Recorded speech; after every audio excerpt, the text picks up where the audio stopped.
Mandolin orchestras were popular all over Europe at the beginning of the 20th century. Almost every town and every club had one. My grandfather and his brothers were in a Jewish mandolin orchestra in Gora Kalwaria in Poland. I found out about it during my research about our family's history. I became interested in genealogy and family research a few years ago. I went to see the town where my grandfather came from. My grandfather was born in Gora Kalwaria in Poland in 1908. He was a Zionist. He immigrated to British Mandate Palestine, Israel in 1935. But his family stayed in Poland and they all perished during the Second World War in the Holocaust. My grandfather never talked about life before the war in Poland, and for us it was never told.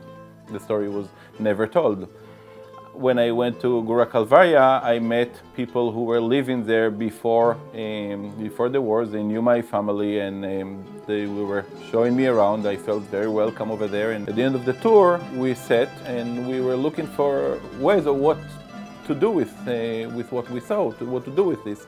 And one of the ideas was to erect a tombstone in the Jewish cemetery, Matzeva, in the Jewish cemetery for those who do not, from our family members who do not have a tombstone or their tombstone was desecrated during the war.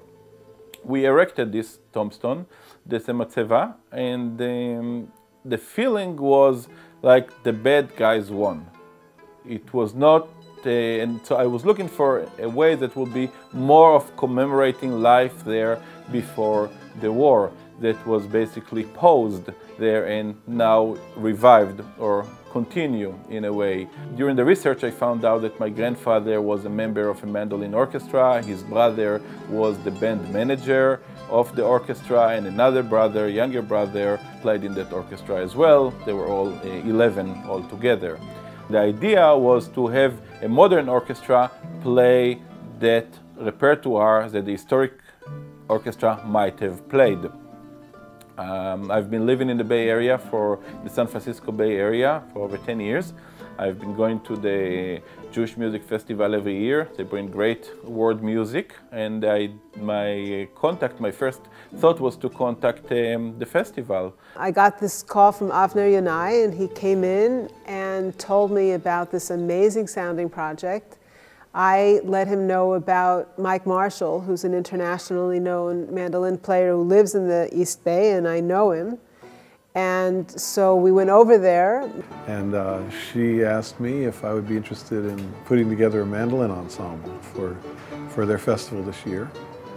And had a meeting with a fellow named Avner, and he told me his whole story of searching the roots of his family back to Poland. And that his grandfather was in a mandolin orchestra, and showed me this photo, and it was very intriguing to me. I wasn't aware that Poland had mandolin orchestras, let alone Jewish mandolin orchestras. So he said, I'd like to recreate this at the festival, and would you be the musical director for it? So I said, sure, this sounds like a delightful idea. And I certainly know lots of mandolin players. I started making phone calls to try to put this group together and managed to get some of the finest players in the world. And the next thing I know, I was getting a call from Mike Marshall. And Mike Marshall's, one of my mandolin heroes. And so that was pretty amazing to get a call from him and be asked to participate in this project. And more than that, to be able to contribute repertoire, and we're playing 4 or 5 of my pieces. So it's really exciting to me, and I've wanted to be part of a project like this for many years, and it's great that it's come together and that I'm getting to be a part of it. It's really exciting. So we had Eric Stein that we brought in from Canada, and Jeff Warshauer, who we brought in from New York, and a very close friend of the festival is Avi Avital, who was nominated for a Grammy last year, the same time that the project happened.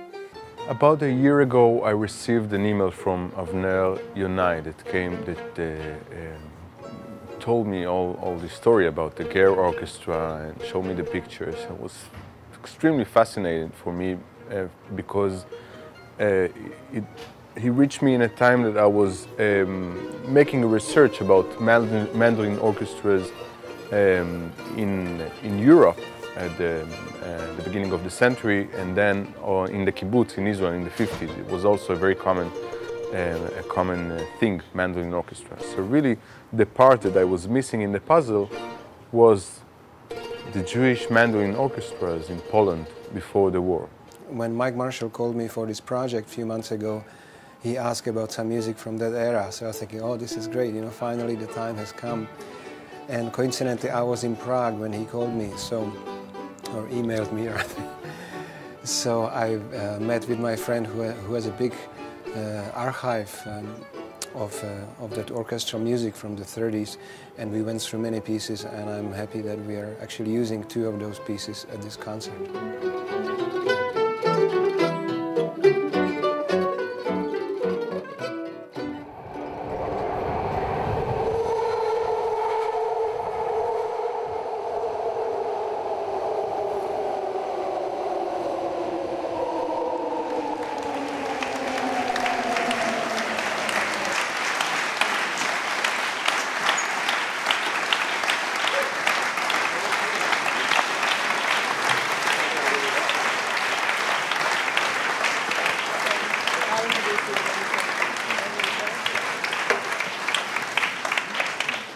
February 25th and 26th marked 70th anniversary of the day expelled a Jewish community of Gora Kalwaria to Treblinka and ghetto Warsaw, which was a great tragedy to the Jewish community and to Gora Kalwaria.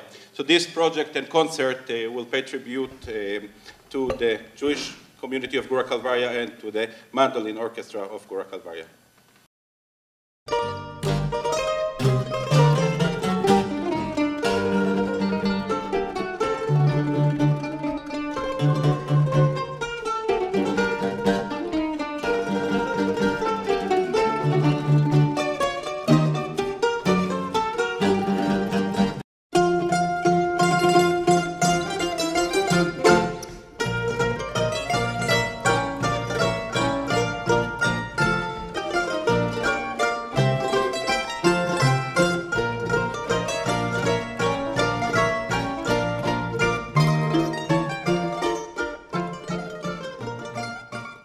It was a great success on all aspects. Jeff Warshauer, which is a world-renowned Yiddish music performer, was on stage singing in Yiddish, and I was sitting in the crowd listening to Jeff on one side, and then I hear the crowd singing the same words, singing along with him. They all knew the word that he was singing.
The concert was spectacular.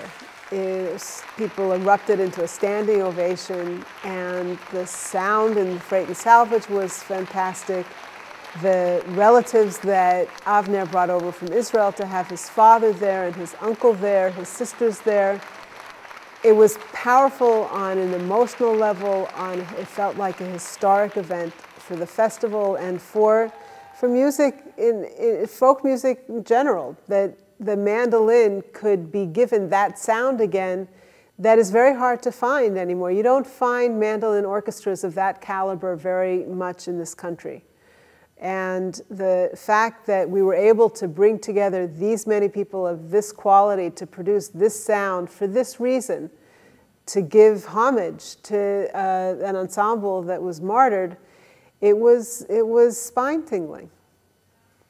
After the concert, people came to me, people who were Holocaust survivors or elderly people who lived in Poland before the war, came to me and were saying, with tears in their eyes, and they were saying, Avner, we stopped thinking or dreaming to ever hear the music from before we left Poland ever again. My wife grabbed my hand, I remember, about halfway through, and she squeezed it, and I turned and looked at her, and I noticed there was a tear in her eye, and I spoke to her about it afterwards, and I said, honey, did you have that emotional reaction to this that brought you back to your childhood and the stories that your parents told you and what it must have been like in the shtetl?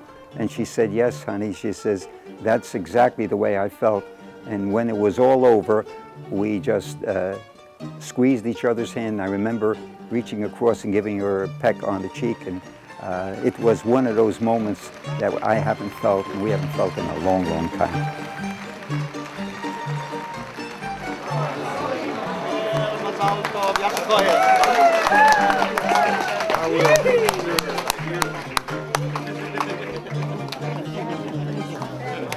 Thank you so much. Awesome. Yeah. Yeah. It's awesome. Take it to Krakow. Take it to Krakow. It deserves to go to Krakow. Thank you. Really? That's the next step. Oh, you got your hand. I did, dude. Ellie. No more from after. It's not. I'm gonna miss it. We haven't